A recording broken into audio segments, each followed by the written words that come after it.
Mojo খাচ্ছিলাম আর সবাই মিলে একটু গল্প করছিলাম খাওয়া দাওয়ার পরে। তো এখানে আমাদের বিয়ান, আমার ভাবি, ভাতিজি, মেহেক সবাই ছিল। সবার সাথে কথাবার্তা বলার পরে আমরা আবার ছাদে চলে গিয়েছিলাম। বললাম যে চল তোদের ছাদটা একটু ঘুরে দেখে আসি। তো এখানে আমরা একটু ছাদটা ঘুরে ঘুরে দেখছিলাম। আর মুনতাহা হচ্ছে ওখানে কার একটি গাড়ি পেয়েছে, তো সেটা নিয়ে ও খেলছিল। তো ছাদ থেকে আমি আবার ওদের আশেপাশে একটু ভিডিও করে নিলাম। তো ওদের বাড়ির পাশে একটা সুন্দর বিল ছিল আর বিলের উপর দিয়ে অনেক মানুষ যাতায়াত করে। তো ওর বাড়ির পাশের যে পরিবেশটা সেটা অনেক বেশি সুন্দর ছিল।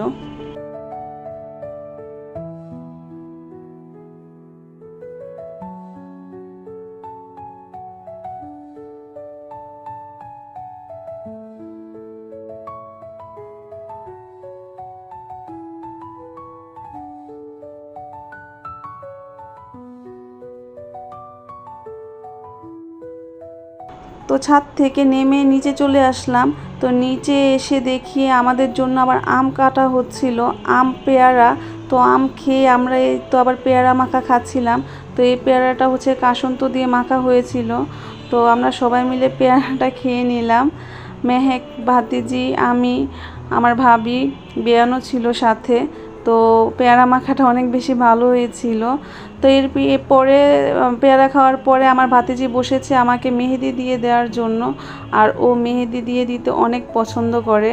আর আমি যেহেতু সময়ের কারণে মেহেদি দিতে পারি না, আমারও কিন্তু মেহেদি দিতে অনেক ভালো লাগে। তো ওদের বাসায় একটা টিয়া পাখি ছিল, আমি আবার সেই টিয়া পাখিটার সাথে একটু দুষ্টুমি করছিলাম। টিয়া পাখিটা সারাক্ষণ শুধু কেচের মেচের করে আর মানুষের কথা শুনলে আরও বেশি চেঁচামেচি করে।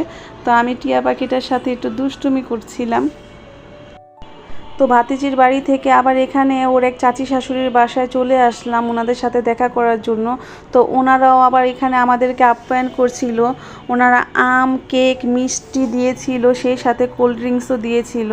তো এখানে ওনাদের সাথে দেখা সাক্ষাৎ করে খাওয়া দাওয়া করে আবার আমরা ভাতিজির বাড়িতে চলে আসলাম। এখন বাড়ি ফিরে যাব। এই তো বিদায়ের সময়টা চলে এসেছে। আর আমার ভাতিজির অনেক বেশি মন খারাপ হচ্ছিল। তো ওর কাছ থেকে, ওর শ্বশুরবাড়ির সবার কাছ থেকে বিদায় নিয়ে আমরা এখন বেরিয়ে পড়ব। তো এই তো ও ওর ছোটো বোনদের খুব আদর করছিল যাওয়ার সময়। আর ওকে রেখে আসতে আমাদেরও খুব মনটা খারাপ হয়ে গিয়েছিল। তো এই তো ওদের বাসা থেকে চলে এসে আমরা আরেকটা অটো নিয়ে নিয়েছি। তো এখন বাড়ি চলে যাচ্ছি। তো ছিল আমার আজকের ব্লগ। আমার এই ব্লগটি কেমন হয়েছে আপনারা সবাই কমেন্টসের মাধ্যমে জানাবেন। আর সাবস্ক্রাইব করে আমার পাশে থাকতে পারেন। আর আমার